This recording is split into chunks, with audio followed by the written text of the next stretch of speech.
சாதன பஞ்சகம்.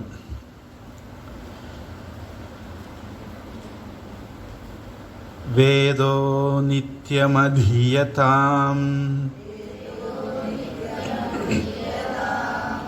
ததுதிதங் கர்ம ஸ்வனுஷ்டீயதாம்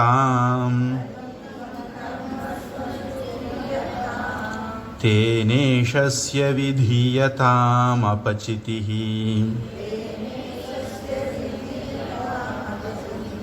காம்யே மதிஸ்த்யஜ்யதாம் பாபௌகः பரிதூயதாம் பவசுகே தோஷோனுசந்தீயதாம்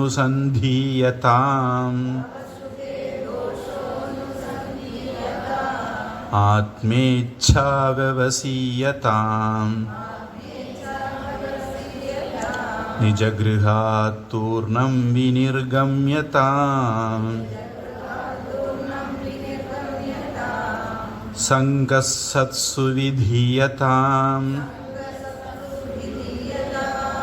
பகவதோ பக்திர்த்ருடாதீயதாம்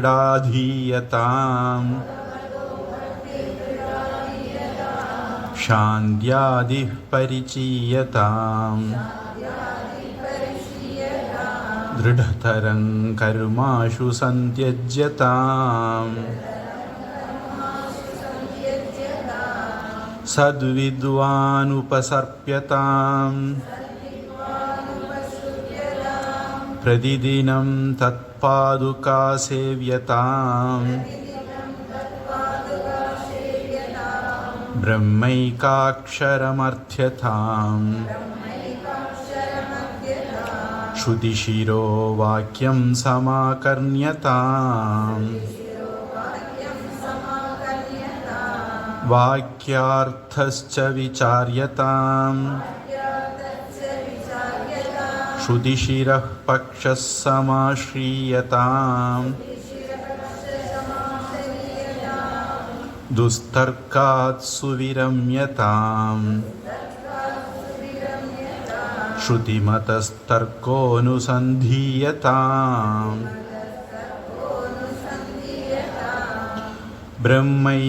பிரம்மாஸ்மீதி விபாவ்யதாம் அஹரஹர்கர்வः பரித்யஜ்யதாம் தேஹே அஹம் மதிருஜ்யதாம் புதஜனைர்வாதः பரித்யஜ்யதாம் க்ஷுத்வ்யாதிஸ்ச சிகித்ஸ்யதாம் பிரதிதினம் பிக்ஷௌஷதம் புஜ்யதாம் ஸ்வாத்வன்னம் நது யாச்யதாம் விதிவசாத் ப்ராப்தேன சந்துஷ்யதாம் ஷீதோஷ்ணாதிவிஷஹ்யதாம் நது விருத்தா வாக்யம் சமுச்சார்யதாம் ஔதாசீன்யமபீப்ஸ்யதாம் ஜனகிருபா நைஷ்டுர்யமுத்ஸ்ருஜ்யதாம் ஏகாந்தே சுகமாஸ்யதாம் பரதரே சேதஸ் சமாதீயதாம் பூர்ணாத்மா சுசமீக்ஷ்யதாம் ஜகதிதம் தத்பாதிதம் திருஷ்யதாம் பிராக்கர்ம பிரவிலாப்யதாம் சிதிபலான்னாப்யுத்தரைஷ்லிஷ்யதாம் பிராரப்தம் துஹ புஜ்யதாம் அத பரபிரம்மாத்மனா ஸ்தீயதாம்.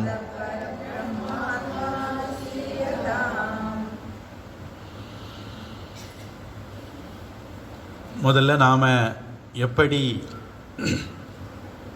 வாழணும் அப்படிங்கிறத கற்றுக்குறோம். வேதம் அப்படிங்கிறது நமக்கு ஒரு மேனுவல் மாதிரி. ஒரு மொபைல் கொடுத்தாங்கன்னா அதுக்கு கூட ஒரு புத்தகம், குட்டி புத்தகம் கொடுப்பாங்க. ஒரு வாஷிங் மிஷின் கொடுத்தாங்கன்னா அதுக்கு ஒரு குட்டி புத்தகம் கொடுப்பாங்க. இதில் இன்னென்ன பார்ட் இருக்குது, இதுக்கு வேலை என்னது, இதை இப்படி பிரயோஜனப்படுத்தணும், இப்படி பயன்படுத்தக்கூடாது, இப்படியெல்லாம். அதே மாதிரி கடவுள் இந்த உலகத்தை கொடுத்துக்கிட்டு நமக்கு இந்த உலகத்தில் நாம் எப்படி ஜீவிச்சு இந்த உலகத்தை பயன்படுத்தி நாம் மோட்சத்துக்கு போகலாம் அப்படின்னு தெரிஞ்சுக்கிறதுக்காக வேண்டி வேதங்கள் அப்படிங்கிறத கொடுத்துருக்கார். அதனால் முதல்ல நம்ம அதை படிக்கிறோம். படிக்கிறது மூலமாக நாம் என்ன யார், கடவுள்னா யார், உலகம்னா என்ன, இதை எப்படி பயன்படுத்தி நாம் மேம்படலாம் அப்படிங்கிறத தெரிஞ்சுக்கிறோம். அப்போ வேதத்தில் சொல்லுது, நாமெல்லாம் வடிகட்டின சோம்பேறிகள் அப்படின்ட்டு வேதத்துக்கு தெரியும். ஆலஸ்யம் ஹி மனுஷ்யானாம் ஷரீரஸ்தோ மகான் ரிபுகு. மனுஷனுக்கு பெரிய எதிரியாருன்னா அவனுடைய சோம்பேறித்தனம். நீங்கள் எல்லாம் கற்பனை பண்ணி பாருங்க, ஒருவேளை உங்களுக்கு கணவர் இல்லை, குழந்தை குட்டிகளெல்லாம் இல்லைன்னு வச்சுக்கோங்க, நீங்கள் யாராவது சமைப்பீங்களா? நாம் சமைக்கிறது அப்படிங்கிறதுக்கு கணவனுக்காக வேண்டி, குழந்தைகளுக்காக வேண்டி, அப்படி அந்த கடமை உணர்வு இருக்கிறதுனால தான் நம்ம தூண்டப்படுறோம். இதை மாதிரி வீட்டில் இருக்கிறாள் வேலைக்கு போகணும்னு நினைக்கிறீங்களா? பொண்டாட்டி பிள்ளை ஒன்றும் இல்லைன்னா ஆம்பளைகள் யாராவது வேலைக்கு போவாங்கன்னு நினைக்கிறீங்க, சம்பாதிப்பாங்க? இல்லை, பொண்டாட்டியை காப்பாற்றணும், குடும்பத்தை காப்பாற்றணும், அதனால அவங்க வேலைக்கு போகிறாங்க. அப்போது மனுஷன் முதல்ல தாமச குணத்தில் இருக்கிறான். அந்த தாமச குணத்தில் இருந்து அவனை மேலே கொண்டு வரணும். அதனால வேதம் என்ன பண்ணுது? கர்ம காண்டம், சொதர்மம், கடமைகள். நீ காலையில் எழும்பணும், இந்த பூஜை பண்ணணும், பிரம்ம யஜ்ஜம் பண்ணணும், தேவ யஜ்ஜம் பண்ணணும், பித்ரு யஜ்ஜம் பண்ணணும், நர யஜ்ஜம் பண்ணணும், பூத யஜ்ஜம் பண்ணணும். இப்படி நமக்கு ஒரு பெரிய லிஸ்ட்டு போட்டு கொடுக்குது. நீ என்னென்ன பண்ணு, இப்படி இப்படி பண்ணு அப்படின்னு லிஸ்ட்டு போட்டு கொடுக்குது. விவேகானந்த சுவாமி அவரை கரெக்டாக புரிஞ்சுக்கணும், இல்லைன்னா குழப்பாயிடும். அவர் என்ன பண்ணுவார் அப்படின்னா, அவர்கிட்ட பகவத்கீதை படிக்க ஒருத்தன் போனானா. அவர் கேட்டார், உனக்கு பொய் சொல்ல தெரியுமா? தெரியாது. திருட தெரியுமா? தெரியாது. முதல்ல அதெல்லாம் போய் செய்துட்டு வா, அதுக்கு ஒரு பகவத்கீதை படிக்கலாம் அப்படின்னு. அவர் ஏன் அப்படி சொன்னார் அப்படின்னா, அவன் தாமச குணத்தில் இருக்கிறான். தாமச குணத்தில் இருக்கிற ஒருத்தன் பகவத்கீதையை படித்து புரிஞ்சுக்க முடியாது. பகவத்கீதையை படித்து புரிஞ்சுக்கன்னா அவன் முதல்ல சத்துவத்துக்கு வரணும். அப்போ சத்துவத்துக்கு வரணும்னா முதல்ல தாமசத்துலேருந்து ராஜசத்துக்கு போய், ராஜசத்தில் இருந்து தான் சத்துவத்துக்கு போக முடியும். அடுத்த 2வது அத்தியாயத்தில் பகவான் சொல்வார் அர்ஜுனன் கிட்ட, திரைகுண்ய விஷயாவேதா நிஸ்திரைகுண்யோ பவார்ஜுன. நீ முக்குணங்களை கடந்து போகணும். வேதங்கள் முக்குணத்தை பற்றி தான் பேசுது, அதை கடந்து போகிறத பற்றி வேதம் சொல்லலை. அப்போது அதுக்கு நீ என்ன வேணும்?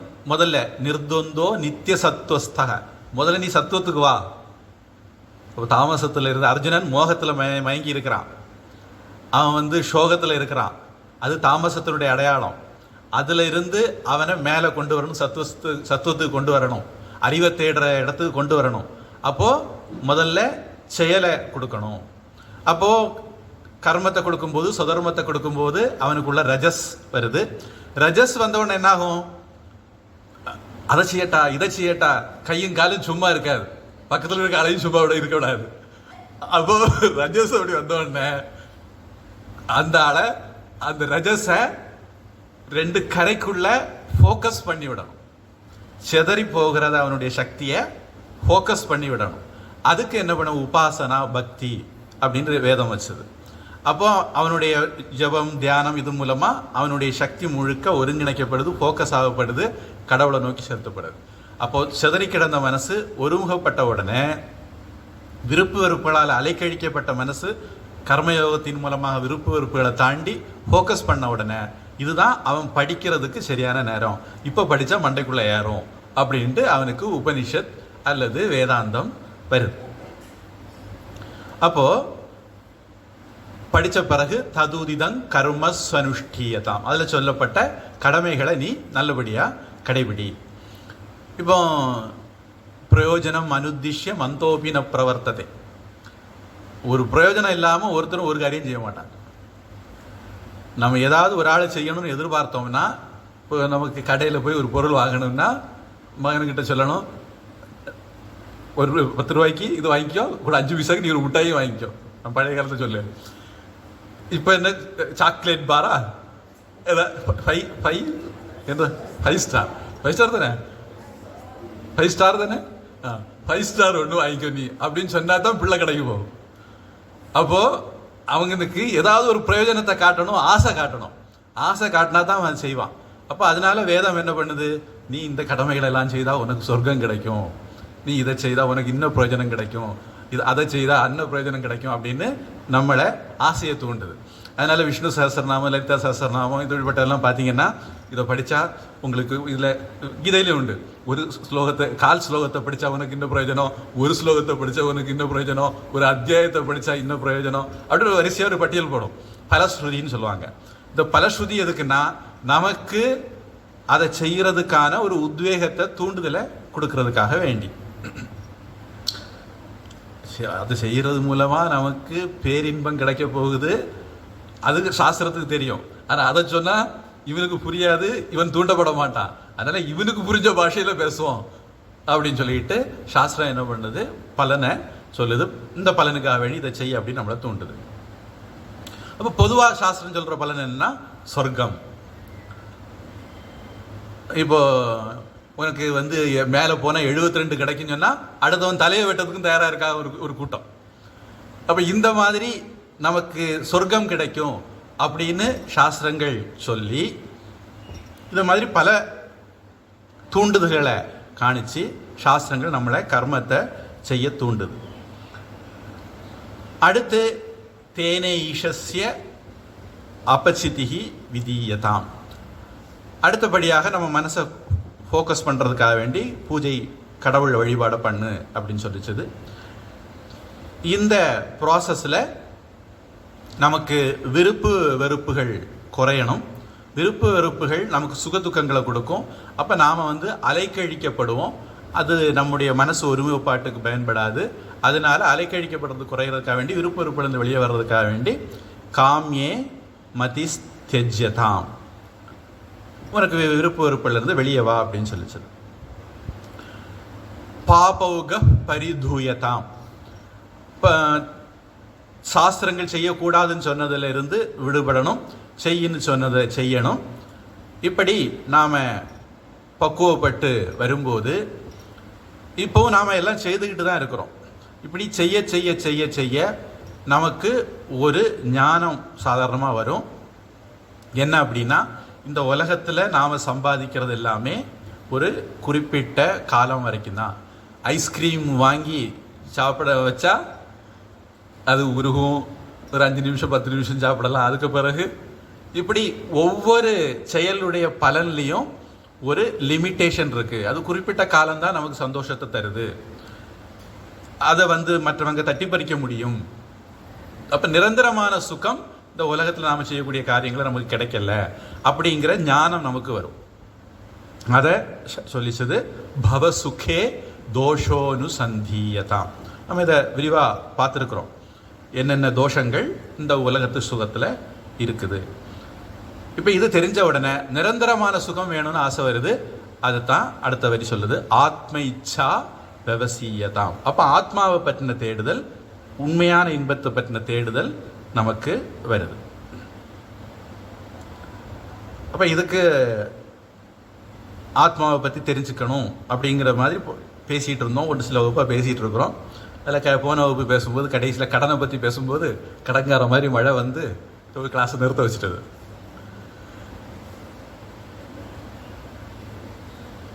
பொதுவாக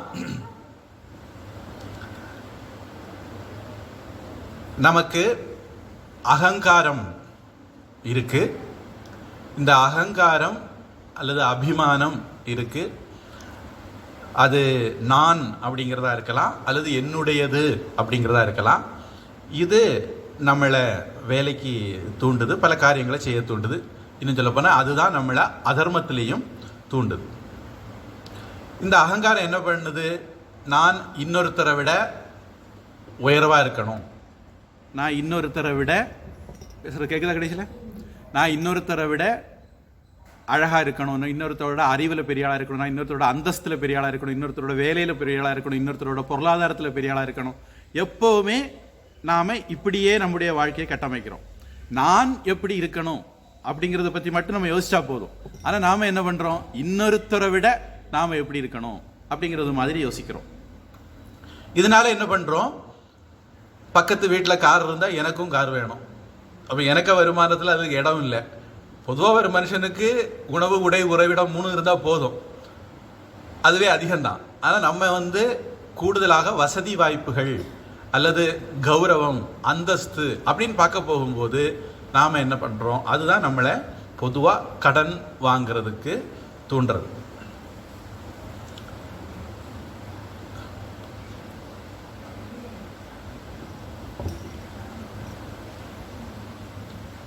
நமக்கு போன வகுப்பில் உயிரா இருந்தால் கூட நாம சில காரியங்களை செய்ய வேண்டாம் அப்படின்னு நான் போன வகுப்பில் சொன்னேன். சின்மயானந்த சாமிக்கு குரு உடம்பு சரியில்லாமல் இருந்தார். அப்போ சின்மயானந்த சாமி போய் சொல்கிறாரு, வாங்க டெல்லிக்கு போவோம், அங்கே போய் ட்ரீட்மெண்ட் பண்ணி குணப்படுத்திடலான்னு. அப்போ சின்மயானந்த சாமியுடைய குரு அவர்கிட்ட சொன்னது என்னது, தப்போவனம் மகாராஜ்னு சொல்லுவாங்க. ஏன் டெல்லியில் யாரும் ஜாகிரதை இல்லையா அப்படின்னு கேட்டார். இந்த ஒரு பக்குவம் இருந்ததுன்னா நமக்கு இந்த உலகத்தில் நிறைய கஷ்டங்கள் இருக்காது. நாம் நிறைய கஷ்டங்களை யானை தனக்கு தலையில் மண்ணள்ளி போடுறது மாதிரி நாம தான் நிறைய எதிர்பார்ப்புகளை உருவாக்கிக்கிறோம். அந்த எதிர்பார்ப்புகள் மூலமாக நமக்கு துக்கத்தை வர வச்சுக்கிறோம்.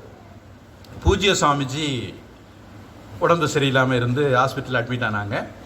அவங்களுக்கு வெண்டிலேட்டரில் வச்சாங்க. அப்புறம் சாமி வெண்டிலேட்டர்லேருந்து வெளியே வந்துட்டாங்க. பொதுவாக வெண்டிலேட்டரில் வச்சுட்டாங்கன்னா போச்சுது அப்படின்னு அர்த்தம். டாக்டர் நம்மகிட்ட இருந்து படம் கொடுக்கறதுக்காக வேண்டி நான் மருந்து கொடுக்குறேன், ட்ரீட்மெண்ட் கொடுக்குறேன் அப்படிலாம் சொல்கிறாருன்னு அர்த்தம். பெரும்பான்மையான கேஸில், எல்லா கேஸும் அப்படி இருக்கணும்னு இல்லை. பூஜை சாமிஜிக்கு அதை மாதிரி வச்சுட்டாங்க. வச்சு சாமிஜி அப்புறம் வெளியே வந்துட்டார். அதுக்கப்புறம் வெளியே வந்தவர் சாமிஜி கேள்விப்பட்டு சொன்னாங்க, இனிமேல் இப்படி வெண்டிலேட்டரில் வைக்க வேண்டி இருந்ததுன்னா வைக்கக்கூடாது, என்ன போக விட்டுருங்க அப்படின்னு சொல்லி பெரியவங்களெல்லாம் கூப்பிட்டு எல்லாருக்கும் இன்ஸ்ட்ரக்ஷன் கொடுத்துட்டாங்க. அதனால் கடைசி காலத்தில் ரிஷிகேஷில் சாமிஜி உடம்பு சரியில்லாமல் இருக்கும்போது அங்கே 2 குரூப்பே உருவாயிட்டுருது. ஒரு குரூப்பு சாமிஜி ஹாஸ்பிட்டலில் கொண்டு ட்ரீட்மெண்ட் பண்ணணும், சாமி சொன்னோட நம்ம கேட்டணுமா ட்ரீட்மெண்ட் பண்ணணும் அப்படின்னு. இன்னொரு குரூப்பு இல்லை, சாமி சொல்லியிருக்காரு நம்ம அதனால் கொண்டு போய் ட்ரீட்மெண்ட் பண்ணக்கூடாது அப்படின்னு. அதுக்கு பிறகு சாமிஜிக்கு மருந்தெல்லாம் கொடுத்தாங்க. அந்த மருந்து எதுவும் வேலை செய்யலை. அது வரைக்கும் வேலை செய்யிட்டு இருந்த மருந்தெல்லாம் அதுக்கு பிறகு வேலை செய்யலை. எதுக்கு சொல்ல வரேன், நாம ட்ரீட்மெண்ட் எடுத்து நம்மளை காப்பாற்றணும் அப்படின்னு நினைக்கிறது அவங்கவங்க உரிமை. ஆனால் இப்படி நினைக்காதவங்களும் கூட உலகத்தில் இருக்காங்க, அப்படி உரிமை இருக்கிறவங்களும் இருக்காங்க. ஏன்னா இந்த உலகத்தில் நாம் பிறந்தோம் அப்படிங்கிறது இறக்கிறதுக்கு தான். அதனால் நாம் இறக்கிறதுக்கு பயப்பட வேண்டிய அவசியமே இல்லை அப்படின்னு நான் சொன்னேன். ராஜீவ் தீக்ஷித்னு ஒருத்தர் இருந்தார். இன்னைக்கு நீங்கள் பார்க்கக்கூடிய பதஞ்சலி அப்படின்னு கேள்விப்படுறதுக்கு ஒரு பின்னணியில் இருந்த ஒரு ஆள் அவர். சுதேசி இயக்கம் அப்படிங்கிறத ரொம்ப முன்னிறுத்தி வேலை செய்தவர் அவர். அவர் தான் நம்ம நாடு தன்னிறை உள்ளதாகணும் அப்படிங்கிறதுக்காக வேண்டி பல காரியங்கள் பண்ணார். அவர் யூடியூப்லலாம் அவரை பற்றி சில விஷயங்கள் இருக்கும். தேசபக்தி உள்ளவர், தேசத்துக்காக வேண்டி நிறைய காரியங்கள் செய்தவர். அவருக்கு உடம்பு சரியில்லாமல் ஆன போது அவரும் இதை மாதிரி ட்ரீட்மெண்ட் எடுக்கலை. அதனால் பொதுவாக இப்போ அவருடைய மரணத்தை பற்றி 2 விதமான கருத்துக்கள் நிலவுது. ஒன்று, அவரை கொண்டு போட்டாங்க அப்படின்னு. இன்னொரு உண்மையான காரணம், அவர் ட்ரீட்மெண்ட் எடுக்க விரும்பலை. ட்ரீட்மெண்ட் எடுத்திருந்தால் அவரோட பிழைச்சிருக்கலாம். ஆனால் அவர், நான் ஆங்கில மருத்துவம் எடுக்க மாட்டேன், சித்தா ஆயுர்வேதா மட்டும்தான் எடுப்பேன் அப்படிங்கிற மாதிரி இருந்தார். அதனால் அவர் இறந்து போனார். ஏன் இறந்தார்? ஆயுசத்து பூச்சி இறந்தார். ஆங்கில மருத்துவம் எடுக்காதனால அவர் இறக்கல. அவர் தான் இந்த பதஞ்சலி, சுதேசி இதுக்கு பின்னாடி. சில பேருக்கு தெரியும், நான் அதிகம் பதஞ்சலி ஐட்டம் மட்டும்தான் வாங்குறேன் அப்படின்னு. அதுக்கு காரணம், என்ன அப்படின்னா அது சுதேசியாக இருக்கும் அப்படிங்கிறது. நான் பதஞ்சலி வர்றதுக்கு முன்னாடி காலத்தில் இருந்தே, என்னுடைய ஒரு டீனேஜ் காலத்தில் இருந்தே எனக்கு காந்திஜியுடைய இன்ஃப்ளூயன்ஸ் உண்டு. அதனால சுதேசி பயன்படுத்தணும்னு நினச்சி இருந்தது. அப்போ வந்து பருத்தி துணி தான் வாங்குறது, பாலிஸ்டர் அந்த மாதிரியெல்லாம் வாங்க மாட்டேன். காதியில் இருந்து தான் வாங்குவேன். எந்த கடையில் வேணாலும் இங்கே பருத்தி வாங்கலாமா இருக்கும், ஆனால் நான் காதியில் போய் வாங்கணும்னு நினைப்பேன். ஏன்னா அங்கே கையில் நெய்திருப்பாங்க, கைத்தறி தொழிலை ஆதரிக்கணும் அப்படிங்கிறதுக்காக வேண்டி. இந்த மாதிரி எனக்கு நிறைய கொள்கை கோட்பாடெல்லாம் உண்டு வச்சுங்க. அதுக்கு பிறகு அந்த காலத்தில் சந்திரியா சோப்பு, அப்புறம் மெடிமிக்ஸ்னு ஒரு சோப்பு. இந்த மெடிமிக்ஸ் சோப்பு எப்படின்னா அது சுதேசி சோப்பு, தாவர எண்ணெயில் செய்தா இருக்கும், விலங்கு கொழுப்பு சேர்த்துருக்க மாட்டாங்க. அப்புறம் அதில் ஆயுர்வேதம் இருக்குது, அப்புறம் அதை கையால் செய்திருப்பாங்க. இப்படி எத்தனையோ சோப்பு பயன்படுத்திட்டு கடைசியில் மெடிமிக்ஸ் தான் பயன்படுத்திட்டு இருந்தேன். நான் இந்த மாதிரி பண்ணுறதுக்கு காரணம் என்ன அப்படின்னா, நம்ம ஒவ்வொருத்தருக்கும் இந்த மாதிரி இருக்கணும் அப்படிங்கிறது என்னுடைய ஆசை. ஆனால் நீங்கள் என்ன முடிவு எடுக்கணும், அது உங்களுடைய முடிவு. நாம் நம்ம கையால் நம்ம கண்ணை குத்தக்கூடாது. நாம் யார்கிட்ட பொருள் வாங்குகிறோம், அந்த லாபம் யாருக்கு போகுது அப்படிங்கிறதுல நமக்கு கவனம் இருக்கணும். நாம் ஒரு சைனா பொருளை வாங்கினா நாம் நம்ம கையால் நம்ம கண்ணை குத்துறோன்னு அர்த்தம். நாம் ஒரு முஸ்லீம் கடையில் போய் வாங்கினா தீவிரவாதத்துக்கு நாம் உரம் போட்டு வளர்க்குறோன்னு அர்த்தம். நம்முடைய ஒவ்வொரு செயலும் தெரிஞ்சோ தெரியும். நீங்கள் நாட்டுக்காக வேண்டி பார்டரில் போயிடணும்னு உயிரை ஒன்றும் கொடுக்க வேண்டாம். ஆனால் இந்த மாதிரி நீங்கள் செய்யக்கூடிய சின்ன சின்ன விஷயங்களில் நீங்கள் உங்களுடைய நாட்டுப்பற்றை காட்ட முடியும், நாட்டுக்காக சேவை செய்ய முடியும். அதனால் நான் வந்து துப்பாக்கி எடுத்துகிட்டு பார்டரில் நிற்கலை. அதனால் என்னால் முடிஞ்ச அளவில் நான் நாட்டுக்கு இப்படி செய்கிறது நல்லதுன்னு நினச்சி இந்த மாதிரி விஷயங்கள் பண்ணிகிட்டு இருக்கிறேன். எதுக்கு சொல்ல வந்தேன், இந்த ராஜீவ் தீக்ஷித், இந்த பதஞ்சலிக்கு பின்னாடி இருக்கக்கூடிய இந்த ராஜீவ் தீக்ஷித் வந்து சுதேசி அப்படிங்கிறதுக்காக வேண்டி தான் இது பண்ணார். அதனால் நம்ம நாட்டு மருத்துவ முறைகளை தான் கடைபிடிக்கணும்னு நினச்சார், ஆலோபதியை கடைபிடிக்கலை. அதனால அவர் இறந்துட்டாருன்னு நினைக்கிறவங்க இருக்காங்க. கீதையில் ஜாதஸ்ய ஹி த்ருவோ மிருத்யு த்ருவம் ஜென்ம மிருதஸ்ய ச, பிறந்தவனுக்கு இறப்பு உறுதி, இறந்தவனுக்கு அவன் ஒருவேளை இந்த மாதிரி கிளாஸுக்கெல்லாம் வரல, ஆத்மாவை பற்றி தெரிஞ்சுக்கல, ஆத்ம சாதனைகளில் ஈடுபடலை, இந்த உலகத்தில் மனுஷனாக பிறந்தும் அதுக்கான மனுஷன் செய்ய வேண்டிய காரியங்கள்லாம் செய்யலைன்னா அவன் அடுத்தது ஜென்மம் எடுக்க போகிறான். அப்போது அவன் அப்படிப்பட்டவங்களுக்கு ரெண்டாவது வரையும் சரியாக புரிஞ்சுக்கணும். அப்படிப்பட்டவன் இறந்தால் அவனுக்கு மறுபடியும் பிறப்பு உண்டு. உங்களுக்கெல்லாம் இருக்காது. ஏன்னா நீங்கள் வந்து ஆன்மீக தேடி வரீங்க, சத்சங்கத்தை தேடி வரீங்க, ஆத்ம ஞானம் உங்களுக்குள்ளே போயிட்டு இருக்கு. ஒருவேளை இருந்தாலும் அடுத்த ஜென்மத்தில் சுச்சினா ஸ்ரீமதாங்கேக யோகம் பிரஷ்டோ அபிஜாயத்தை, அதுக்கேற்ற மாதிரி குடும்பத்தில் தான் பிறப்பீங்க, விட்ட இடத்துல இருந்து கண்ணி பண்ணுவீங்க. ஆனால் மற்றவங்களுக்கு இறந்தால் பிறப்பு உறுதி, பிறந்தால் இறப்பு உறுதி. கட்டோபனிஷத்தில் யமதர்மராஜா சொல்கிறார், இந்த உலகத்தில் உள்ளவன் எல்லாம் புனக புனக வசம் ஆபத்தியத்தே மே, திருப்பி திருப்பி என்கிட்டயே வந்துட்டு இருக்கான்ப்பா. யமதர்மராஜா சொல்கிறாரு, திருப்பி திருப்பி என்கிட்டயே வந்துட்டு இருக்கான் அப்படின்னு. கடவுள் இன்னொரு இடத்துல சொல்லுது, மிருத்யோச மித்யும் தீர்த்துவா, அவன் இறப்புல இருந்து இறப்புக்கு போயிட்டே இருக்கிறான். பிறப்புல இருந்து பிறப்புக்குன்னு சொல்லலை, இறப்புல இருந்து இறப்புக்கு போயிட்டு இருக்கிறான் அப்படின்னு சொல்லுது.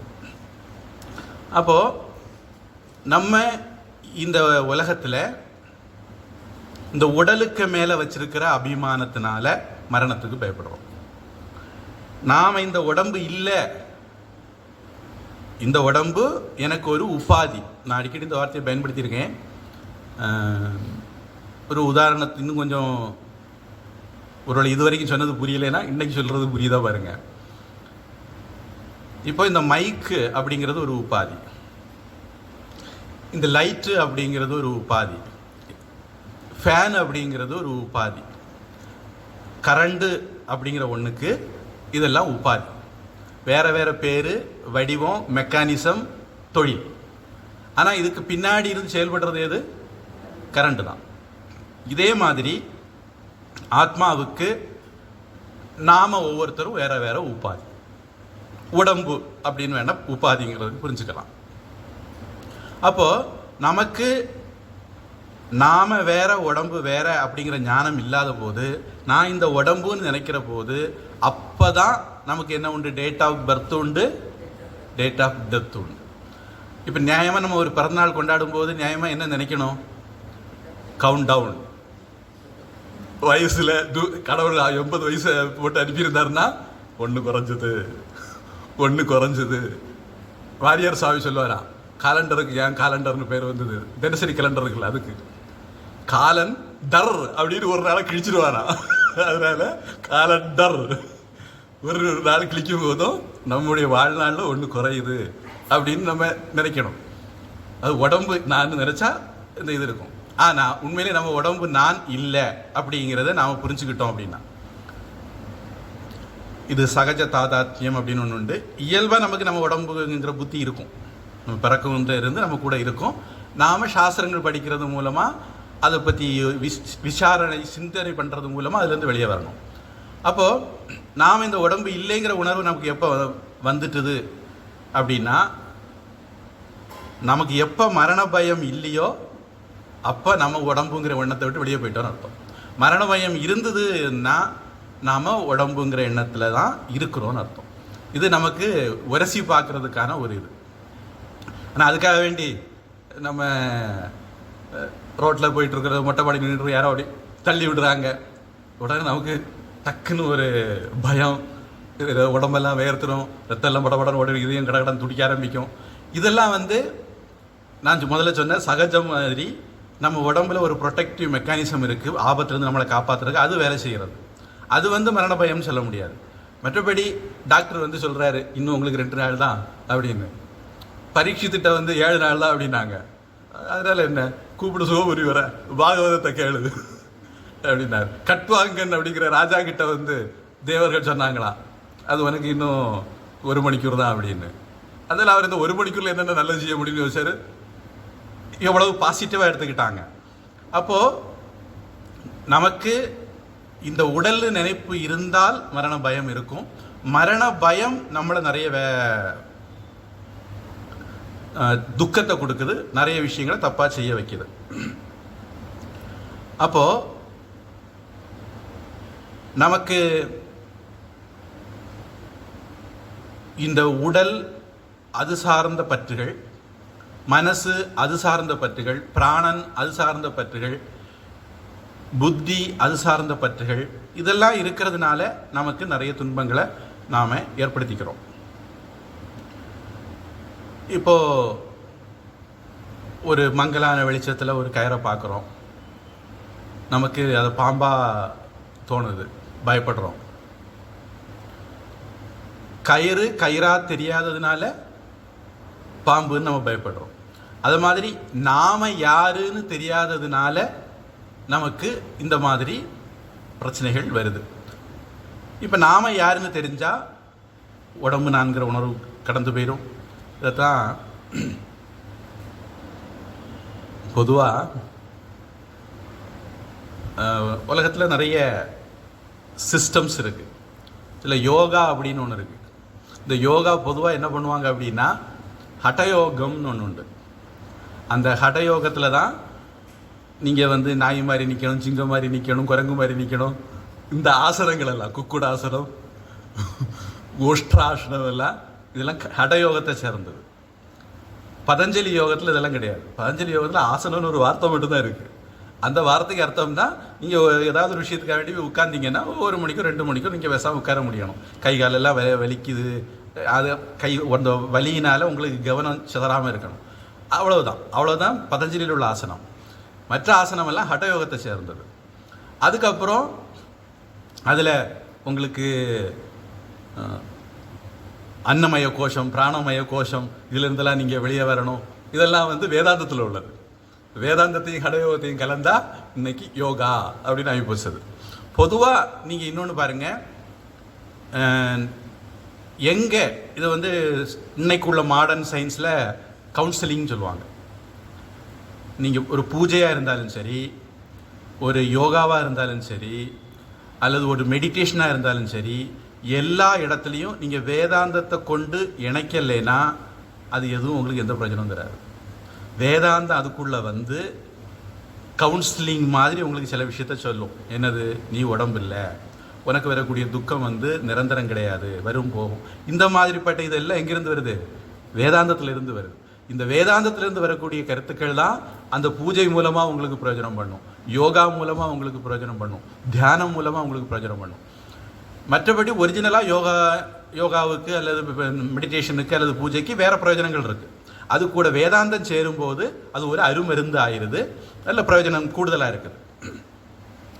இப்போது நமக்கு நம்ம தெரியாதது அப்படிங்கிறது தான் நம்முடைய பல பிரச்சனைகளுக்கும் காரணம். நாம் யாருன்னு நமக்கு தெரிஞ்சால், ஆத்ம ஞானம் உண்டானால் நமக்கு பல துன்பங்கள் இருக்காது.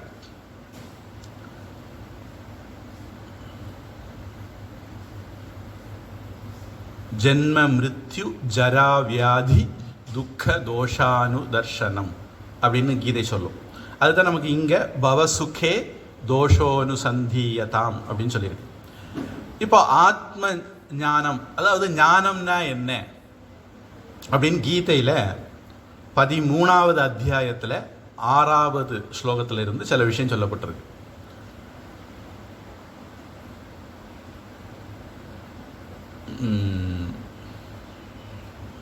இதெல்லாம் ஞானம், இது அல்லாதது அஞ்ஞானம் அப்படின்னு. 13வது அத்தியாயம் க்ஷேத்ரஜ்ஞ விபாக யோகம். உடலைக்குள்ளே இருக்கிறவன், உடலை அறிகிறவன், இந்த ரெண்டு பேரையும் பிரித்து அறிகிறதுக்கு உதவக்கூடிய ஒரு அத்தியாயம் தான் 13வது அத்தியாயம். அதில் 6வது ஸ்லோகத்திலிருந்து சில விஷயம் பார்ப்போம். அது நமக்கு எந்தெந்த இடத்துல நாம் பற்றுதல் வச்சுருக்கிறோம், தப்பு பண்ணிருக்கிறோம், நான்கிற உணர்வை வச்சுருக்கிறோம், அபிமானத்தை வச்சுருக்கிறோம், அதனால நமக்கு துக்கம் வருது அப்படின்னு தெரியும். மகாபூதானி அகங்காரோ புத்திரவ்யக்தமேவச்ச இந்திரியாணி தசைக்கம் ச பஞ்சசேந்திரிய கோச்சராக. மகாபூதானி 5 பூதங்கள், அகங்காரம் நம்முடைய நான் என்கிற அபிமானம், புத்திஹி அவ்யக்தம், அப்புறம் இந்திரியாணி தச ஏகம். இந்திரியங்கள் 10, கர்மேந்திரியங்கள், ஞானேந்திரியங்கள். ஏகம் அப்படின்னு கூடுதலாக அவர் சொல்கிறது கிருஷ்ணனுக்கு ஒரு ஸ்டைல். அது அவர் எல்லா இடத்துலையும் மனசையும் இந்திரியங்களோட சேர்த்து கணக்கு பண்ணிக்குவார். 15வது அத்தியாயத்திலையும் ஸ்ரோத்ரம் சக்ஷுஸ்பர்ஷனஞ்ச ரசனம் கிராணமேவச்ச அதிஷ்டாய மனச்சாயம் அப்படிம்பார், அல்லது மனசஷ்டானி இந்திரியாணி அப்படின்னு சொல்லுவார். அது கிருஷ்ணனுக்கு ஒரு ஸ்டைல். பொதுவாக நம்ம இந்திரியங்கள்னா 10 அப்படின்னு வச்சுருப்போம், கிருஷ்ணன் மனசையும் அது கூட சேர்த்துக்குவார். அப்புறம் இந்திரிய கோச்சரங்கள், இந்திரியங்களுடைய விஷயங்கள். கண்ணுன்னா ஒளி, காதுன்னா ஒலி, இதெல்லாம். சில பேருக்கு நான் பொதுவாக இன்றைக்குள்ள உலகத்தில் கவனிக்கிறேன், நம்ம ஊரில் அதிகம் கவர்மெண்ட் பஸ் அதில் இருக்கான்னு தெரில, கோயம்புத்தூர் அந்த பக்கம்லாம் ப்ரைவேட் பஸ் உண்டு. பஸ்ஸில் ஒரே பாட்டாக தான் இருக்கும். பக்கத்தில் இருக்காட்டா என்ன ஒரு வார்த்தை பேச முடியாது, பயங்கர சத்தமாக இருக்கும். அப்புறம் நைட் ட்ராவல் பஸ்கள் இப்படிலாம் ஓடிட்டு இருந்துன்னு சரி, பிறகு கவர்மெண்ட் ஏதோ 10 மணிக்கு மேலே எதுவும் போடக்கூடாதுன்னு ரூல்ஸ் எல்லாம் கொண்டு வந்தாங்க. ஒரு வருஷத்து நிம்மதியாக தூங்க முடியலை அப்படின்னு சொல்லி ரூல்ஸ் போட்டாங்க நினைக்கிறேன். அதாவது அந்த வண்டி ஓட்டுறவங்களுக்கு ஏதாவது சத்தம் கேட்டுக்கிட்டே இருக்கணும், அதுக்கு ஒரு அடிக்ஷன், போதை. சில பேர் வீட்டிலேயே சமைக்கிறவங்களும் கூட எதையாவது கேட்டுக்கிட்டு பண்ணுவாங்களா இருக்கும். அது ஏதாவது கேட்டுட்டு இருந்தால் நம்ம தனிமையாக இல்லாத மாதிரி ஒரு ஃபீலிங், அந்த தனிமை பயம் இருக்காது. அது அப்படி ஒரு பிரயோஜனம்னு வச்சுக்கோங்க. அப்போ இப்படி இந்திரிய விஷயங்களும் நமக்கு அடிமைத்தனத்தை உண்டாக்கலாம். நாம் அடிமை ஆகிட்டோம்னா நமக்கு அதில் துக்கமும் வரலாம். அடுத்தது இச்சா துவேஷ சுகம் துக்கம் சங்காதச்சேதனா திருதி தத் க்ஷேத்திரம் சமாசேன சவிகாரம் உதாகிருத்தம். இந்த 2 ஸ்லோகம் சேர்ந்து என்ன சொல்லுதுன்னா, எதெல்லாம் நீ இல்லை உன் உடம்பு. நம்ம பொதுவாக நான் எதெல்லாம் நினச்சிட்டு இருக்கோன்னு ஒரு லிஸ்ட் இருக்கு, அதெல்லாம் நீ இல்லை உன் உடம்பு, உன்னுடையது நீ இல்லை அப்படின்னு சொல்கிறது இந்த 2 ஸ்லோகம். என்னெல்லாம் சொல்லிக்காரு? பஞ்சபூதம், அதாவது நிலம், நீர், காற்று, நெருப்பு, ஆகாயம். இது எதுவும் யாரும் இல்லை, நாம் இல்லை. அகங்காரம், நமக்கு இருக்கக்கூடிய நான்கிற அபிமானம், நான் இல்லை. நம்முடைய புத்தி, நான் இல்லை. அவ்யக்தம் அப்படிங்கிறது இந்த இடத்துல சித்தம் அப்படின்னு எடுத்துக்குவோம், நம்ம ஈஸியாக புரியறதுக்காக வேண்டி.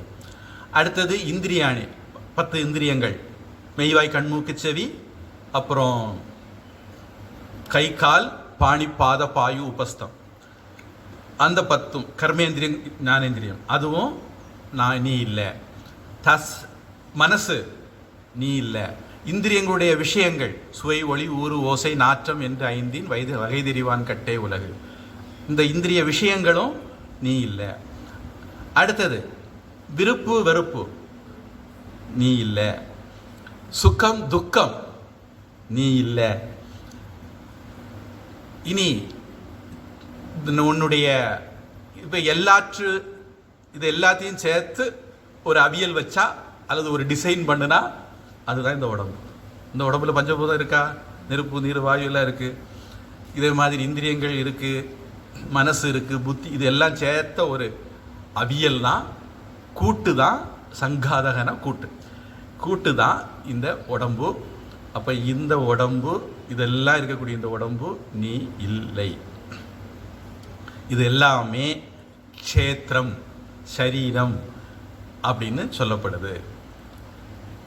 இனி சவிகாரம், இதனுடைய வேற சில வித்தியாசங்கள் இருந்தா அதுவும் நீ இல்லை, இதோட சம்பந்தப்பட்டு இருக்கக்கூடியதும்.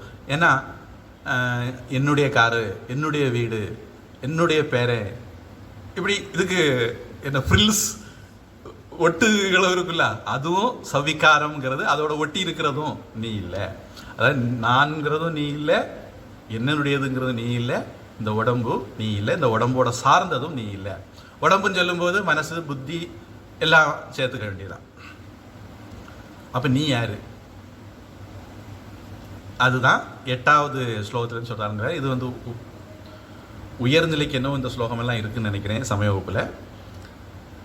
அமானித்வம், அதம்பித்வம், அஹிம்சா, க்ஷாந்திரார்ஜவம், ஆச்சாரியோபாசனம், சௌச்சம், ஸ்தைரியமாத்ம விநிகிரக அப்படின்னு தொடங்கி 15வது இல்லை 12வது ஸ்லோகம் வரைக்கும் இது வருது. 12வது ஸ்லோகம் இப்படி முடியுது.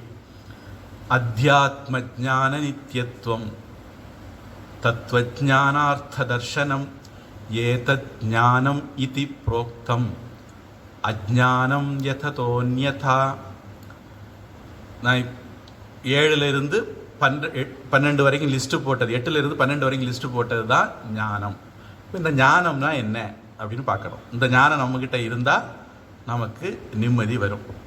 இது அமானித்துவம். மானம் அப்படின்னா நான் யார் தெரியுமா? நம்ம ஊரில் என்ன சொல்லுவோம், மான ரோஷம், அந்த மானம்தான். ரொம்ப ஒரு கௌரவம், திமிரு, அகங்காரம் இருக்கிறது மானம். அது இல்லாமல் இருக்கிறது அமானித்துவம். அப்போ மானம் உணர்வு, நான்கிற அகங்கார உணர்வு, தெருக்கு, திமிரு இருக்கக்கூடாது. இது ஒன்று. இது இப்படி இருந்தால் அப்போவே நீங்கள் உங்களுக்கு ஞானம் ஒரு 5% ஞானம் வந்தாச்சு. 20 சொல்ல போகிறான்னு நினைக்கிறேன். 25, 100, 100% ஞானம் வந்துடும். ஒரு இது இருந்ததுன்னா 5% ஞானம் இருக்குன்னு வச்சுங்க. அடுத்தது அதம்பித்துவம். தம்பம் அப்படின்னா டம்பம் அடிக்கிறதுன்னு சொல்லுவோமே, அது. என்கிட்ட என்ன இருக்கு தெரியுமா? எங்கள் வீடு எப்படிப்பட்ட வீடு தெரியுமா? என் காரு எப்படிப்பட்ட காரு தெரியுமா? என் பிள்ளை எப்படி படிப்பான்னு தெரியுமா? இப்படி நம்மகிட்ட இருக்கிறத வச்சு பீத்திக்கிடுது. இதுக்குதான் தம்பம்னு பேரு. அந்த தம்பம் இல்லாம இருந்தா அடுத்தது 5% ஞானம். அதம்பித்வம். அடுத்தது அஹிம்சா. நாம மற்றவங்களுக்கு கெடுதல் நினைக்காம இருந்தா, அது மாமியாரா இருக்கலாம், மருமகளா இருக்கலாம், பக்கத்து வீட்டுக்காரனா இருக்கலாம், மற்றவங்களுக்கு கெடுதல் செய்யணும். நமக்கு கெடுதல் வந்தால் அதுக்கு பதிலுக்கு நீங்கள் ரியாக்ட் பண்ணிக்கலாம், தப்பொன்றும் இல்லை. உங்களை நீங்கள் பாதுகாத்துக்கலாம், தப்பொன்றும் இல்லை. நீங்களாக இன்னொருத்தர் ஆளுக்கு கெடுதல் விளைவிக்கணும்னு நினைக்க மாட்டீங்க. அது அஹிம்சா. அப்படி இருந்தால் அடுத்த 5% சேர்த்துக்குங்க. அடுத்தது க்ஷாந்திஹி. க்ஷாந்தி அப்படிங்கிறது ஒரு க்ஷமதா, அந்த இதிலிருந்து வருது பொறுமை, பொறுத்துக்கிறது. பொதுவாக நான் அடிக்கடி சொல்லும்போது நம்முடைய துன்பத்திலிருந்து விடுபடுறது அப்படின்னு சொல்லும்போது துன்பம் 2 விதமாக வரலாம். நான் ஒரு விதத்தை பற்றி மட்டும்தான் அதையும் சொல்லிகிட்டு இருக்கேன், இன்னொரு விதத்தை நான் சொல்கிறது இல்லை. அதாவது நமக்கு இருக்கக்கூடிய தப்பு அபிப்பிராயத்தினால, நமக்கு இருக்கிற அஞ்ஞானத்தினால துன்பம் வரும். அதில் தான் நம்ம இப்போ கவனம் கொடுத்துட்ருக்கோம். அதுக்கு ஒரு காரணம் இருக்குது. இப்போது நோய் நொடி இருக்குன்னு வச்சுங்களேன். நோய் நொடி ஏன் வருது?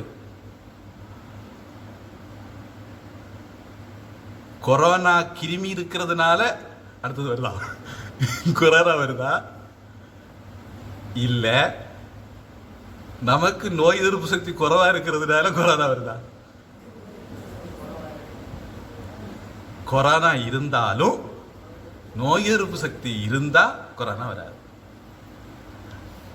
அதனால நாம நம்ம கிளாஸ்ல அதிக எது கவனம் கொடுத்துட்டு இருக்கோம்னா நம்முடைய நோய் எதிர்ப்பு சக்தி அதிகப்படுத்துறதை பற்றி கவனம் கொடுத்துட்டு இருக்கோம். ஆனா இன்னொரு பக்கம் அதுக்கு இருக்கு, கொரோனா கிருமி இருந்தா தான் கொரோனா வரும். அந்த சைடு நம்ம கவனம் கொடுக்கலாம். அதாவது நமக்கு துன்பம் அடுத்தவங்களாலேயும் வரலாம். பக்கத்து வீட்டுக்காரன் தூத்து பெருக்கி நம்ம வீட்டு முத்தத்தில் குப்பையை போடுவான்.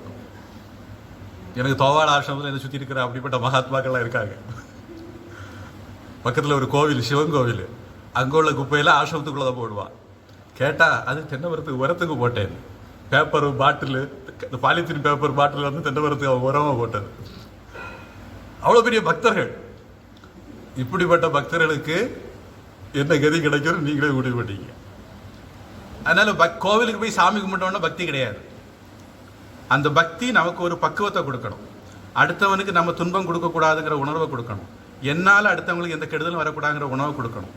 அப்போ தான் அதுக்கு பக்தின்னு பேர். அது நம்ம ஏற்கனவே அஹிம்சை பார்த்துட்டோம். இப்போ சாந்தி இப்படி போடுவாங்க, சரி நம்ம தலையில் போடாத வரைக்கும் பிரச்சனை இல்லை அப்படின்னு நம்ம கண்டுக்காம இருந்துக்கிட்டோம். அதுக்கு சாந்தின்னு பேர், பொறுமையாக இருக்கிறதுன்னு பேர். அடுத்தது ஆர்ஜவம், ருஜு பாவக அப்படிம்பாங்க. அர்ஜுனன் அப்படிங்கிற வார்த்தை கூட இந்த ரிஜுங்கிற வார்த்தையிலிருந்து வருது. அர்ஜுனன் ரொம்ப நேர்மையானவன். கர்ணனை கொல்லதுக்கு வாய்ப்பு வந்தால் கொல்ல மாட்டான். பீஷ்மரை கொல்லதுக்கு வாய்ப்பு வந்தால் கொல்ல மாட்டான். கிருஷ்ணன் தான் அவனை நல்ல நேர காலம் வந்து வச்சிருக்கு, உரிய காலத்தில் செய்ய வேண்டியதை செய்து முடி, இல்லாட்ட தர்மத்தை காப்பாற்ற முடியாதுன்னு அவனுக்கு புத்தி சொல்லணும். கிருஷ்ணன் மட்டும் கூட இல்லைன்னா இவனுக்கு செஞ்சிருக்கவே முடியாது. அதாவது பாம்புக்கு பால் வாக்குறது, அந்த மாதிரி வேலைகளையாக்கும் இந்த பஞ்சபாண்டவர்கள் பண்றது. பெருந்தன்மை காட்டணும் யாருக்கிட்ட? இப்போ பார்சிகளுக்கு நம்ம பெருந்தன்மை காட்டணும். இந்தியாவில் வந்து நம்ம கூட இருக்காங்க, அவங்க இந்து மதத்துக்கு எதிராக ஒன்றும் பண்ணலை, இந்துக்களுக்கு எதிராக ஒன்றும் பண்ணலை. யூதர்களுக்கு நம்ம பெருந்தன்மை காட்டணும். இந்தியாவில் வந்து இருந்தாங்க, அவங்க இந்துக்களுக்கு ஒன்றும் பண்ணலை, இந்து மதத்துக்கு ஒன்றும் பண்ணலை. ஜொராஸ்ட்ரியர்களுக்கு வந்தாங்க, நம்ம கூட இருக்காங்க, நமக்கு ஒன்றும் பண்ணலை. இந்த பாலவனத்துலேருந்து 2 எண்ணம் இறக்குமதி ஆச்சுது. இந்த 2ம் நமக்கு எவ்வளவு கெடுதல் பண்ணியிருக்குன்னு நீங்கள் யோசிச்சு பாருங்க. ஆனால் நம்ம ஆசாமிகள் அது இன்னமும் சூடு சொரண விவரம் ஒன்றும் வராமல் அதுகளுக்கு ஒத்தாசையாக இருக்காங்க. அது நம்மளையே ஒரு கூட்டம் அவங்களுக்கு ஆதரவு. அப்போ ஆர்ஜவம் அப்படிங்கிறது நேர்மை. அர்ஜுனன் பேர் அதனால வந்தது. அவன் கொஞ்சம் ஓவர் நேர்மையாக இருந்தான். இந்த ஓவர் நேர்மை ஆகாது. அதனால கிருஷ்ணா அப்பப்போ அவனை சரி கட்ட வேண்டி இருந்தது. அதனால நாம பொதுவாக நேர்மையாக இருக்கணும். அது வந்து ஆர்ஜவம். இது இருந்தால் இன்னொரு 5% உங்களுக்கு ஞானம். ஆச்சாரிய உபாசனம். உங்களுக்கு இந்த ஞானத்தை கொடுக்கக்கூடியவர் யாரா வேணாலும் இருக்கலாம். அவர்களை நீங்க வழிபடணும். நேரில் இருந்தா காலில் விழுந்து வழிபடுறது, தூரம் இருந்தால் மனசுக்குள்ளே நினச்சி வழிபடுறது, அவர்களுக்கு நம்மால் ஆன விதத்தில் அவருடைய வாழ்க்கைக்கு உதவி பண்ணுறது, இதெல்லாம் ஆச்சாரிய உபாசனம். ஆச்சாரிய உபாசனா ஒரு கிலோ பூவை வாங்கிட்டு வந்து தலை வழியை தட்டிட்டு போகிறது மட்டும் இல்லை. அது நம்முடைய ஆச்சாரியர்களுக்கு மரியாதையை காட்டுறதுக்கான ஒரு கருவியை தவிர அது முழுமையான வழிபாடாகாது. அவர் சொல்கிறத நாம் கடைபிடிக்கவும் வேணும், ஸ்ரத்தையாக கேட்கணும், அதை முடிஞ்ச வரைக்கும் நம்முடைய வாழ்க்கையில் அமலுக்கு கொண்டு வர முயற்சி பண்ணணும். உடனே நான் வரும்னு சொல்லலை, உடனே நடக்கணும்னு சொல்லலை, ஆனால் நம்ம முயற்சி பண்ணணும். நம்மக்கிட்ட அந்த ஜென்யூன்னஸ் இருக்கணும். அதுக்கு ஆச்சாரிய உபாசனம்னு பேர். அடுத்தது சௌச்சம், தூய்மையாக இருக்கிறது. தூய்மை அப்படிங்கிறது மன தூய்மை இருக்குது, உடல் தூய்மை இருக்குது, சுற்றுப்புற தூய்மை இருக்குது, இந்த மாதிரிப்பட்ட எல்லாமே. அப்படி வந்தால் ஒரு 5% ஏற்றிக்கிங்க. அடுத்தது ஸ்தைரியம், உறுதியாக இருக்கிறது.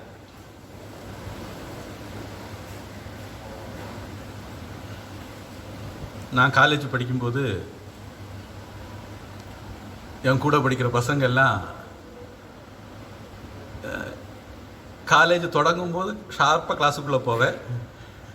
காலேஜ் இன்னைக்கு வாத்தியார் ஒன்றும் வரல, லீவு, முக்கால் நாள் தான் சொல்லுவாங்க, வாத்தியார் இருக்க மாட்டார், லீவு, காலேஜ் நடக்காது. அதனால் நான் கிளம்பி வந்துடுவேன். இல்லை இடையில 2-3 பீரியட் மட்டும் இல்லை அப்படின்னா அப்படியே லைப்ரரியை பார்த்து போயிடுவேன்.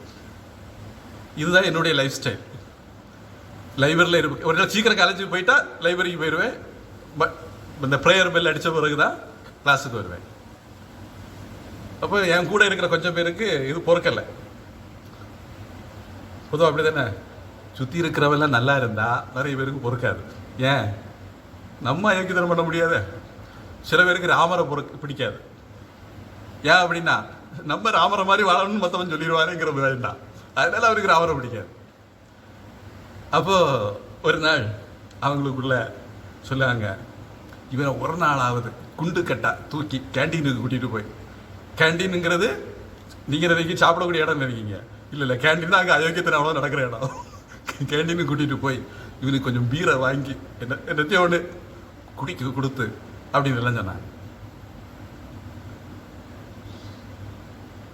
பொதுவாக இன்னைக்குள்ள டீனேஜுக்காரங்க நிறைய பேர் காத்தடிக்கிற திசையில் போகிறது மாதிரி. கூட படிக்கிறவன் பைக் வச்சுருந்தா எனக்கும் பைக் வேணும், கூட படிக்கிறவன் மொபைல் வச்சுருந்தா எனக்கும் மொபைல் வேணும், கூட படிக்கிறவன் நைட் கிளப்புக்கு போனால் அது படிக்கிறவளாகவும் இருக்கலாம், இன்றைக்கி அப்படி ஆயிடுச்சுன்னு கேள்விப்பட்டேன். கூட படிக்கிறவன் நைட் கிளப் போனால் நானும் நைட் கிளப் போகணும். இப்படி சுற்றி இருக்கிறவங்க என்ன பண்ணுறாங்களோ அதுக்கு பின்னாடியே நாம் போயிட்டுருக்காங்க. நாங்கள் 1947 சுதந்திரம் கிடச்சிதுன்னு சொல்கிறாங்க. எனக்கு தெரிஞ்சு நமக்கெல்லாம் இன்னும் சுதந்திரம் கிடைக்கல. நம்முடைய உணவு பழக்கம் எப்படி இருக்குன்னு பாருங்கள், பாரம்பரியமான உணவு பழக்கமாக பாருங்கள். நம்முடைய ஆடை அலங்காரங்கள் எப்படி இருக்குது பாருங்கள், பாரம்பரியமான ஆடை அலங்காரங்களாக பாருங்கள். நம்முடைய வீடு டிசைன் பாருங்கள், பாரம்பரியமானதாக பாருங்கள். பொதுவாக இல்லை, நாம் எல்லாம் இன்னும் அடிமைகளாகத்தான் இருக்கிறோம். இன்னும் சொல்ல போனால் மேற்கொண்டு கூடுதல் அடிமைகளாக இருக்கிறோம். வெளிநாட்டுக்காரங்களை பார்த்து நிறைய விஷயத்தை காப்பி அடிச்சுட்டு இருக்கிறோம். அப்போது நான் இதை செய்ய மாட்டேன் அப்படின்னு சொல்கிறதுக்கு ஒரு உறுதி வேணும். வெளிநாடுகளில் இந்த இது இருக்குது, சைன் போர்டு இருக்குதுன்னு நினைக்கிறேன், சே நோ டு ட்ரக்ஸ் அப்படின்னு அங்கங்கேயா ஒருவேளை நீங்கள் பார்த்துருக்கலாம். வெளிநாடுகளில் இருக்குது. அது என்ன அப்படின்னா, போதைப் பொருள் பழக்கத்துக்கு உன்னை யாராவது தூண்டக்கூடும், அப்போ நீ முடியாது. இது ஒரு உதாரணத்துக்கு போதைப் பொருள் சொல்கிறேன். எந்த ஒரு அதர்ம காரியத்துக்கும் தப்பான காரியத்துக்கும் ஒருத்தர் நம்மளை கூப்பிடக்கூடும். நம்ம படிச்சுட்டு இருப்போம், மக்கா கிரிக்கெட் விளையாட வரையான்னு கூடுவாங்க. இல்லை எனக்கு பரீட்சை இருக்குது, நான் படிக்கணும், கிரிக்கெட் விளையாட வரமாட்டேன்னு சொல்லக்கூடிய தைரியம் இருக்கணும். இப்படி இது என்னுடைய கடமை, இதைத்தான் நான் செய்வேன், இது என்னுடைய வரம்பு, இதைத்தான் நான் செய்வேன், இது என்னுடைய குலத்தினுடைய பெருமை, இதை தாண்டி நான் வரமாட்டேன், அப்படி சொல்லக்கூடிய உறுதி வேணும். அதை ஸ்தைரியம் அப்படின்னு கிருஷ்ணன் சொல்றார். ஆத்ம வினிகிரக, இந்த இடத்துல ஆத்மாங்கிறது மனசுன்னு எடுத்துக்கும், மனக்கட்டுப்பாடு. இப்போ நல்லா இருக்கு, அல்வா நல்லா இருக்கு அப்படின்னு ஒரு 1/2 கிலோ 1 கிலோ உள்ள தள்ள முடியுமா? ஏதோ நமக்கு தேவைக்கு சாப்பிடணும், அதோட நிறுத்திக்கணும். எந்த ஒரு விஷயத்திலையும் நாம் ஒரு அளவு வச்சுக்கணும். யுக்தாஹார விகாரஸ்ய யுக்த சேஷ்டஸ்ய கர்மசு யுக்த சொப்ன அவபோதஸ்ய யோகோ பவதி துக்கஹா. நமக்கு எல்லா விதத்துலேயும் ஒரு மிதமான தன்மை இருக்கணும். ஆகாரத்தில் ஒரு மிதமான தன்மை இருக்கணும், விளையாட்டில் ஒரு மிதமான தன்மை இருக்கணும், உறக்கத்தில் ஒரு மிதமான தன்மை இருக்கணும், முழிச்சிருக்கிறதுல இந்த காலத்தில் எப்படின்னா ராத்திரி 12 மணி 1 மணி 2 மணி முழிச்சிருந்துக்கிட்டு அப்புறம் காலையில் 10 மணி 11 மணின்னு உறங்குறது. இது நவீன கால நாகரிகம். ராத்திரி உறங்க வேண்டிய இடத்துல உறங்கணும், முழிக்க வேண்டிய இடத்துல முழிக்கணும். அது மாதிரி யுக்த சொப்ன அவபோதஸ்ய,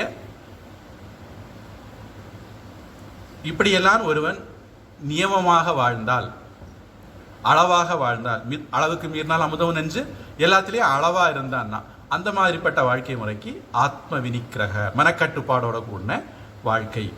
இங்கே இந்த உலகத்தில் எதையுமே அனுபவிக்க வேண்டாம், நல்லதை கூட அனுபவிக்க வேண்டாம் அப்படின்லாம் கிடையாது.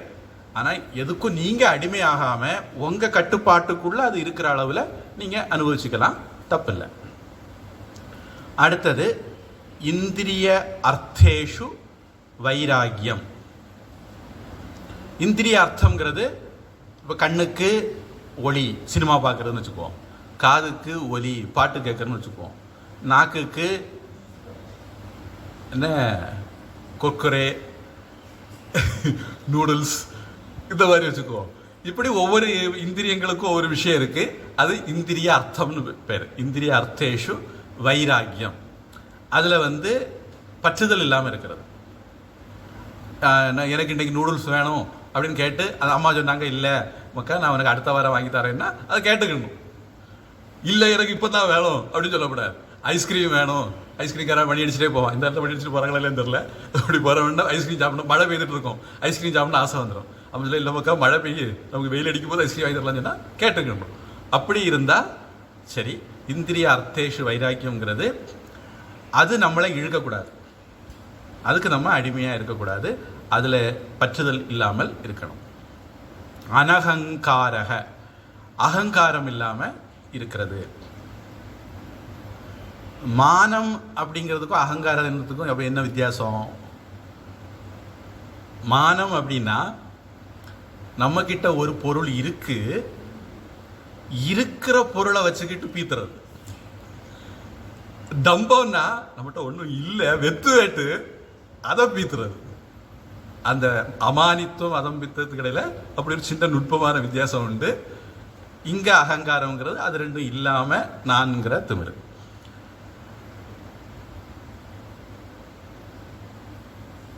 அடுத்தது ஜென்ம மிருத்யு ஜரா வியாதி.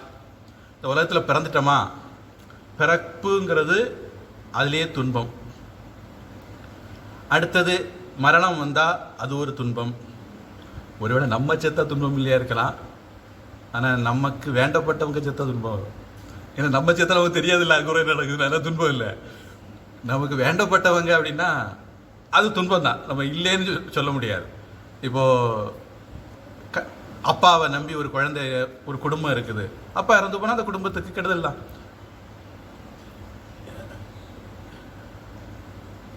இந்த மாதிரி சிலரை நம்பி நாம் இருக்கும்போது அந்த நம்பி இருக்கிறவங்க நம்மளை விட்டுட்டு போயிட்டாங்கன்னா அது நமக்கு துன்பம் தான், இல்லைன்னு இல்லை. மிருத்யு ஜரா, வயசாகிறது, உட்கார்ந்து எழும்ப முடியாது, எழும்புனா உட்கார முடியாது, நினைச்சது மாதிரி ஒன்றும் பண்ண முடியாது. அப்போது முதுமை ஒரு துன்பம். இதுக்கு மேலே 19க்கு வியாதி, ப்ரெஷரு சுகரு இப்படி வியாதி. ஜென்ம மிருத்யு ஜரா வியாதி துக்க, இதுல இருந்தெல்லாம் வரக்கூடிய துக்கம் அப்படியும் அர்த்தம் எடுத்துக்கலாம், அல்லது கூடுதல் அடிஷனலாக இது அல்லாமல் வரக்கூடிய துக்கங்கள். இப்படி தோஷங்கள் இருக்கிறத பார்க்கறது. அதை தான் நமக்கு இங்கே பவசுகே தோஷோனுசந்தீயதாம்னு வந்தது. இந்த துக்கங்களை பார்க்கறது. இதெல்லாம் பார்க்க முடிஞ்சதுன்னா அடுத்தது 5 மார்க், 5% கூட போட்டுருங்க.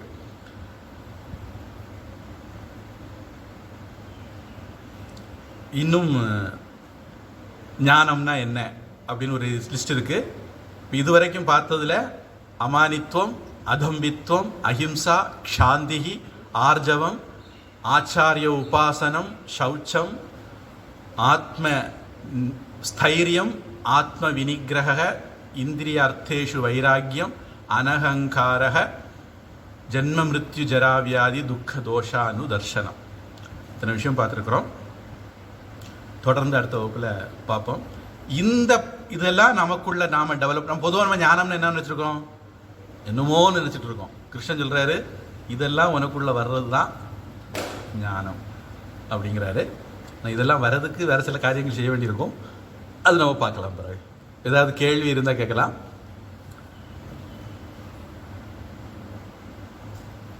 பிரார்த்தனை. ஓம் வான்முகில் வழாது பெய்க, மலிவளன் சுரக்க, மன்னன் கோன்முறை அரசு செய்க, குறைவிலாது உயிர்கள் வாழ்க, நான் மறை அறங்கள் ஓங்க, நற்றவம் வேள்வி மல்க, மேன்மைகொள் சைவ நீதி விளங்குக உலகமெல்லாம். வாழ்க அந்தணர் வானவரானினம், வீழ்க தன்புனல் வேந்தனும் ஓங்குக, ஆழ்க தீயதெல்லாம் அரண்நாமமே சூழ்க, வையகமும் துயர் தீர்கவே. ஹரிஹி ஓம் தத்சத். சர்வம் பிரம்மார்ப்பணமஸ்து. ஸ்ரீகிருஷ்ணார்ப்பணமஸ்து.